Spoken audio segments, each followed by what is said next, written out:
చూద్దాం. రైట్. లక్ష్మణరెడ్డి గారు, అటు రేవంత్ రెడ్డి గారు ప్రచారం స్టార్ట్ చేస్తుంటే బీఆర్ఎస్ నాయకులు కూడా కేటీఆర్ గారు, హరీష్ గారు ఆల్రెడీ ఫీల్డ్లో తిరుగుతున్నారు. మున్సిపల్ ఎన్నికల దృష్టిలో పెట్టుకునే ప్రచారం పనిలో పనిగా బహుశా మొన్న బీజేపీ కొంత సీట్లు సాధించింది అనుకున్నారేమో. 5-10% వాళ్ళు పంచాయతీలు గెలిచారు. ఇంకా ఎక్కువ కూడా అంటే సరే ఎవరికాళ్ళు క్లెయిమ్ చేసుకుంటున్నారు, అది వేరే విషయం అనుకోండి. ఇండిపెండెంట్లు వీటి కూడా కలుపుకొని ఏకగ్రీవాలు కూడా కలుపుకొని బీజేపీ ఇది గాలివాటమే, బీజేపీ బలం గాలివాటమే ఒక ప్రకటించారు. చాలామంది నమ్మేది బీజేపీకి ఇంకా గ్రామీణ ప్రాంతాల్లో పెద్దగా బలం ఉన్నా లేకపోయినా పట్టణ ప్రాంతాల్లో వాళ్ళ ఉనికి, ముఖ్యంగా తెలంగాణలో ఎప్పటి నుంచో కాస్త ఆర్ఎస్ఎస్ బలంగా ఉన్నటువంటి ప్రాంతాలు వాళ్ళు స్ప్రెడ్ అవుతున్నవి. మంత్రులు, ఎమ్మెల్యేలు గెలుస్తూ ఉన్నారు. ఎంపీలు 8 మంది ఎంపీలు గెలుచున్నారు. అంటే ముందు జాగ్రత్త పడదలుచుకున్నారా? బీజేపీని కొంచెం గట్టిగానే వాళ్ళ బలం గాలివాటం అన్నమాట కేటీఆర్ గారు మాట్లాడటం. అంటే ఎట్లా అసలు మున్సిపల్ ఎన్నికలకి పార్టీ గుర్తింపు జరుగుతాయి, ఇది ఎవరు క్లెయిమ్ చేసుకోవడానికి అయితే వీలు కాదు. ఎలా ఉండే అవకాశం ఉంది లక్ష్మణరెడ్డి గారు? ముందుగా ప్యానెల్లో పాల్గొంటున్నటువంటి మిత్రులందరికీ, అదేవిధంగా హెచ్ఎంటీవీ లక్ష్మణరెడ్డి గారు, మీరు ట్రావెల్ చేస్తున్నారు, అవకాశం ఉంటే కొంచెం కార్ పక్కగా ఆపుకోండి, సిగ్నల్ బ్రేక్ వస్తుంది. ఓకేనండి, మాట్లాడండి. Yes, go ahead. ముందుగా ప్యానెల్లో పాల్గొన్నటువంటి సభ్యులకు, అదేవిధంగా హెచ్ఎంటీవీ ప్రేక్షకులకు నమస్కారాలు తెలియజేస్తా ఉన్నాను. ఓకే. ఏదైతే మీరు చెప్పినారో గడిచినటువంటి 5 సంవత్సరాలలో, అంటే మున్సిపల్ కాల వ్యవధి ఏదైతే ఉన్నదో 2019 నుంచి 2024 వరకు ఏదైతే కాల వ్యవధి ఉన్నదో, మరి ఆ కాల వ్యవధిలో బీఆర్ఎస్ ప్రభుత్వ హయాంలో భారతదేశంలో ఎక్కడ ఏ మున్సిపాలిటీలలో లేనంత అభివృద్ధిని మనం తెలంగాణలో చూడడం జరిగింది. అంటే భారతదేశ వ్యాప్తంగా 4354 మున్సిపాలిటీలు ఉంటే మన తెలంగాణలో దాదాపు 123 మున్సిపాలిటీలల్లో అద్భుతమైనటువంటి విపరీతంగా పెంచేశారు మున్సిపాలిటీల సంఖ్య. మున్సిపాలిటీల సంఖ్య పెంచడము అంటే ఆ ప్రాంతాన్ని బట్టి, ఆ ప్రాంతం యొక్క అవసరాన్ని బట్టి మున్సిపాలిటీలను పెంచడం జరిగింది. ఎందుకంటే అక్కడ పట్టణ వాతావరణం ఏర్పడ్డ దగ్గర మున్సిపాలిటీలను ఏర్పాటు చేసినటువంటి సందర్భం ఉన్నది. అయితే నేనేమంటున్నానంటే మున్సిపాలిటీల గతంలో బీఆర్ఎస్ హయాంలో పట్టణ ప్రగతి అనేటువంటి ఒక బ్రహ్మాండమైనటువంటి ప్రోగ్రామ్ తీసుకురావడం జరిగింది. అంటే గ్రామీణ ప్రాంతాలలో పల్లె ప్రగతి, అదే విధంగా పట్టణ ప్రాంతాలలో పట్టణ ప్రగతి అని ఒక బ్రహ్మాండమైనటువంటి అభివృద్ధి కార్యక్రమం అయినటువంటి ఒక ప్రోగ్రామ్ ను తీసుకురావడం జరిగింది.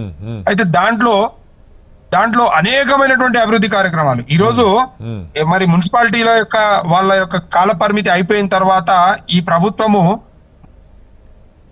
మున్సిపాలిటీలను గాలికి వదిలేస్తే వాళ్ళ యొక్క స్థితిగతులు చూస్తే చాలా ఘోరంగా ఉందండి ఈ రోజు పరిస్థితి. ఎందుకంటే స్వయంగా ముఖ్యమంత్రి గారే మున్సిపల్ శాఖ మంత్రి. వారు ఒక్కరోజు కూడా ఈ మున్సిపాలిటీల మీద సమీక్ష నిర్వహించకపోవడము, మున్సిపాలిటీల యొక్క స్థితిగతుల పైన ఆరా తీయకపోవడము, అక్కడ ఏం జరుగుతుంది, ఆ మున్సిపాలిటీలో కావాల్సినటువంటి మౌలిక వసతుల సంగతి ఏంది అనేది పట్టించుకోకపోవడము దుర్మార్గమైనటువంటి చర్య. ఎందుకంటే పట్టణ ప్రగతి కింద అర్బన్ డెవలప్మెంట్ ప్రోగ్రామ్స్ అని చెప్పి చాలా రకాలైనటువంటి ప్రోగ్రామ్స్ తీసుకున్నారు. దాదాపు 4304 కోట్ల రూపాయల అభివృద్ధి పనులు చేయడం.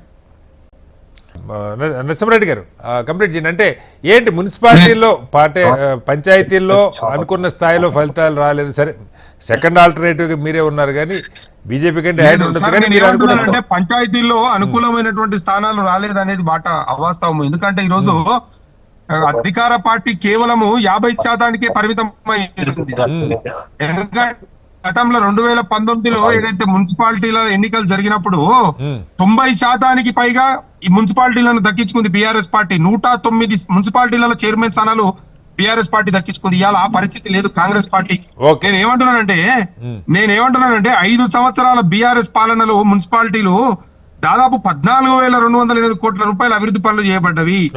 దానికి తోడు అదనంగా ఒక 47 మున్సిపాలిటీలకు 879 కోట్లు ఇచ్చారు అర్బన్ ఇన్ఫ్రాస్ట్రక్చర్ డెవలప్మెంట్ ప్రోగ్రామ్స్ కింద.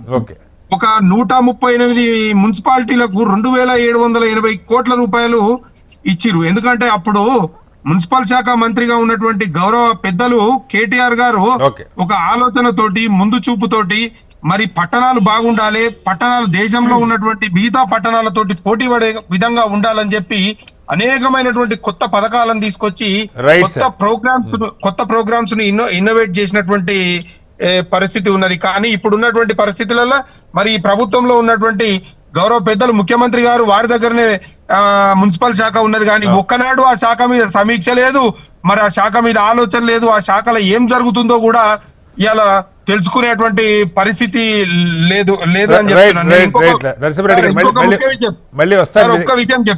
ఒక్క విషయం చెప్తాను. ఏదైతే కేంద్ర ప్రభుత్వం స్వచ్ఛ సర్వేక్షణ్ పేరిట ఇచ్చేటువంటి అవార్డులు జాతీయ స్థాయిలో అవార్డులు ఇస్తాయి కదా, జాతీయ స్థాయిలో ఇచ్చేటువంటి అవార్డులకు 2021లో 9 మున్సిపాలిటీలు, 2022లో 16 మున్సిపాలిటీలు, 2023లో దాదాపు 18 మున్సిపాలిటీలకు ఇట్లా మరి స్వచ్ఛ సర్వేక్షణ్ అవార్డులు కూడా తీసుకొచ్చింది. అంటే తెలంగాణలో ఉన్నటువంటి మున్సిపాలిటీలను బీఆర్ఎస్ హయాంలో ఎంతో అభివృద్ధి చెందినాయి, కానీ ఇప్పుడు ఈ కాంగ్రెస్ హయాంలో మొత్తం నీరు